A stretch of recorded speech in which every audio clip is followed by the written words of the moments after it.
Halo, selamat pagi Bapak Ibu, teman-teman kolektor saham. Pagi ini market sudah buka ya, tepat jam 9 sekarang video ini saya buat. Hari Selasa. Memang Astra yang akan saya bahas ini belum mengupdate atau merilis laporan keuangan kuartal 4 ya. Namun saya sengaja membahas saham ini sebelum laporan keuangan rilis karena saya ada melihat sedikit kesempatan, sedikit peluang. Nanti saya akan jelaskan lebih detail di dalam video dan juga di kesimpulan akhir video. Sekarang kita akan coba buka di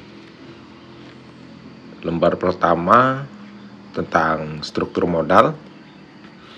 Pada intinya kapitalisasi pasar Astra ini sudah jauh menurun ya sejak COVID, malahan sejak 2022 lebih tepatnya, setelah 2022. Secara garis besar hutang selalu stabil dan Astra memiliki enterprise value yang masih di atas.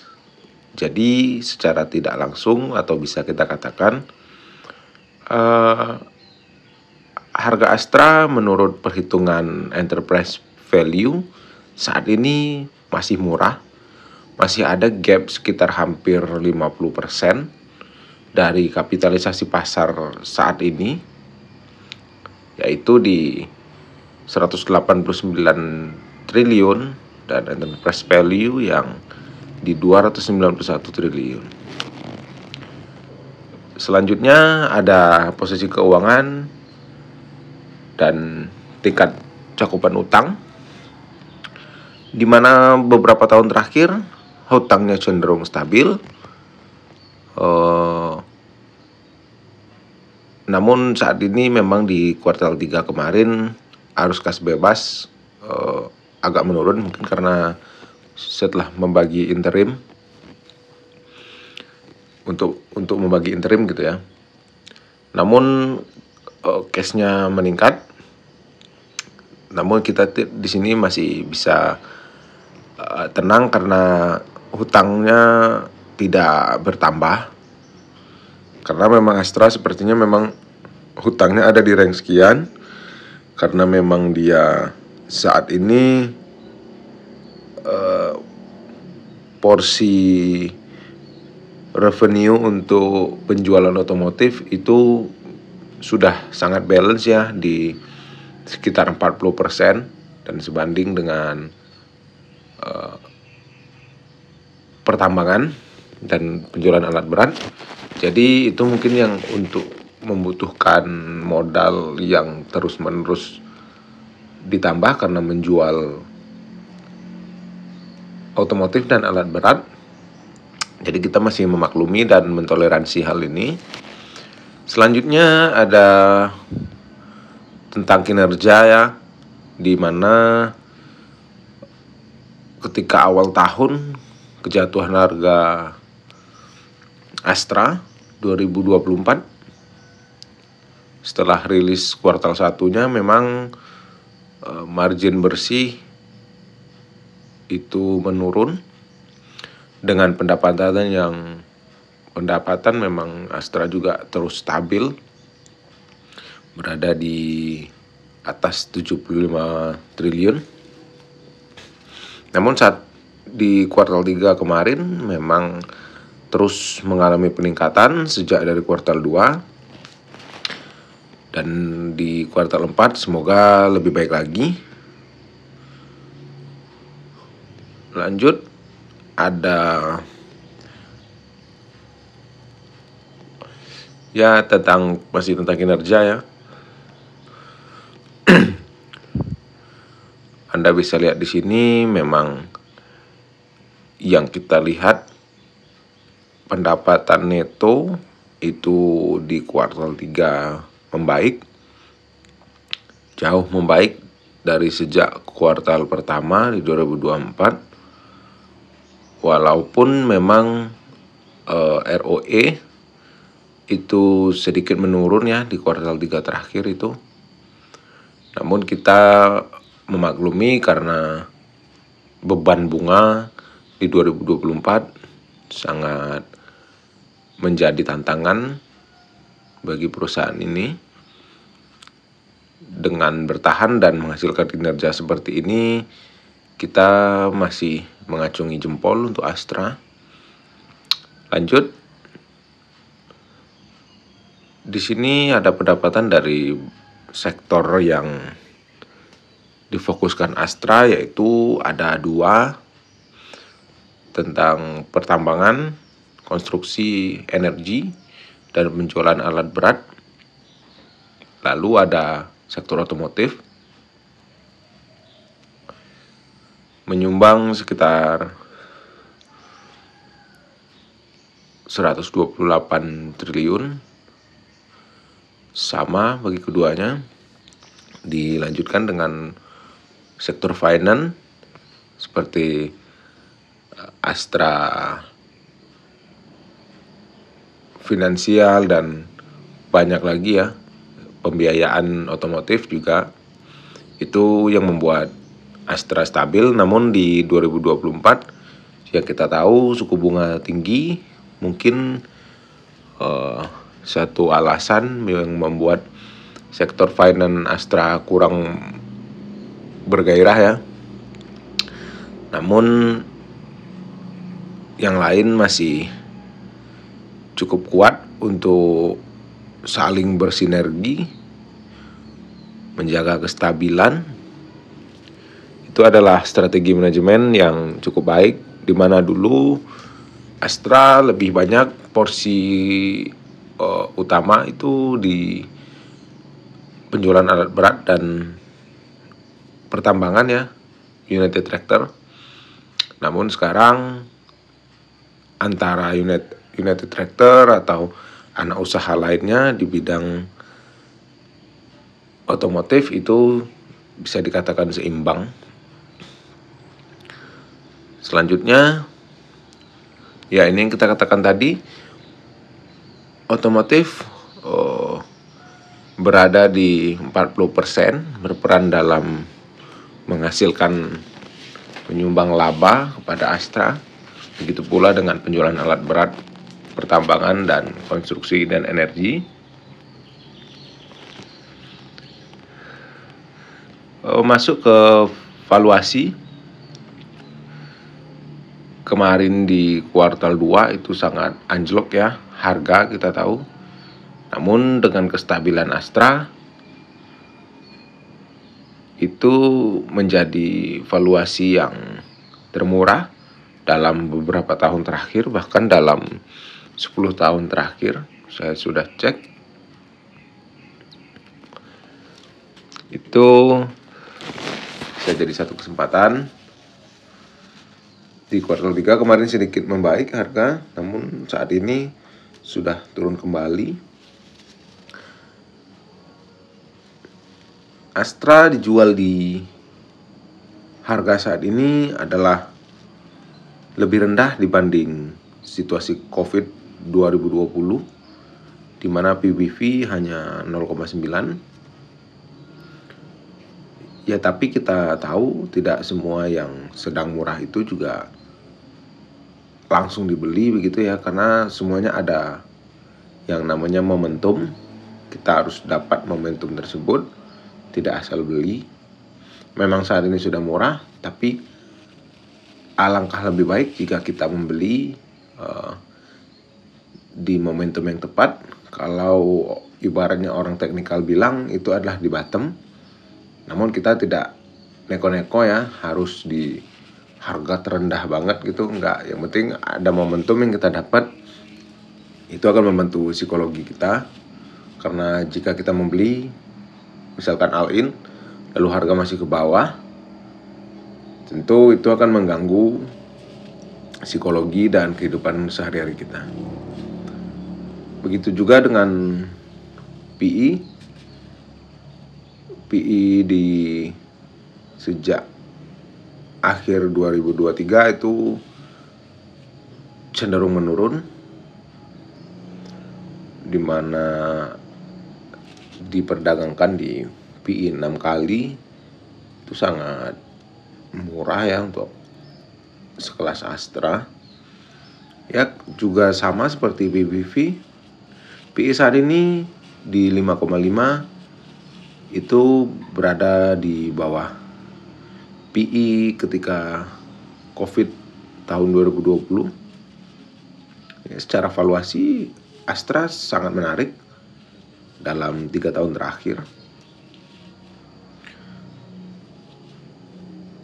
Dividen juga Astra masih stabil. Bahkan di 2 tahun terakhir sedikit anomali, di mana dulunya Astra membagikan sekitar 40% dari laba bersih. Namun di 2022 itu membagikan jauh lebih banyak, dan terakhir membagikan di 60% dari laba bersih, yang menghasilkan dividen di atas 10% ya. Kala itu di 5.200 kalau nggak salah. Namun sekarang harga sudah kembali ke 4.000-an. Ini yang saya maksud, adanya kesempatan ketika nantinya rilis laporan keuangan kuartal 4. Jadi setiap emiten tersebut atau setiap emiten di bursa itu memiliki konsensus analis atau prediksi analis tentang pencapaian yang akan didapatkan di laporan keuangan yang akan dirilis. Kemarin di kuartal 3 itu harga sempat naik ya, karena laporan kinerja aktual dari Astra ini berada di atas ekspektasi pasar, ekspektasi analis. Itu yang membuat harga melonjak. Begitu pula nanti di 2024 pendapatan dan perolehan EPS Astra jika kembali mampu di atas estimasi, itu akan menaikkan harga Astra. Karena kita tahu manajemen Astra ini bukan kaleng-kaleng ya. Kita bisa lihat di setelah COVID itu, setiap tahunnya ada saja fear, ada saja tantangan yang memang nyata dihadapi Astra. Namun manajemen mampu menanganinya dengan sangat baik, menggunakan strategi yang tepat. Itu yang bisa kita lihat dari paparan kinerja yang sangat stabil. Saya sangat salut ya. Sampai di strategi terakhir, yaitu balancing antara otomotif dan pertambangan. Ya apapun itulah, kita sangat mempercayai manajemen Astra. Sejauh ini bekerja sangat baik. Jadi EPS Astra diestimasi oleh analis berada di sekitar 198 ya per lembar saham. Jadi jika ternyata hasilnya di 200-an, which is good, itu akan mengagetkan pasar. Jadi strategi saya adalah menunggu detik-detik laporan keuangan rilis. Namun jika teman-teman atau bapak ibu takut ketinggalan kereta, harga saat ini juga cocok untuk titip sendal ya.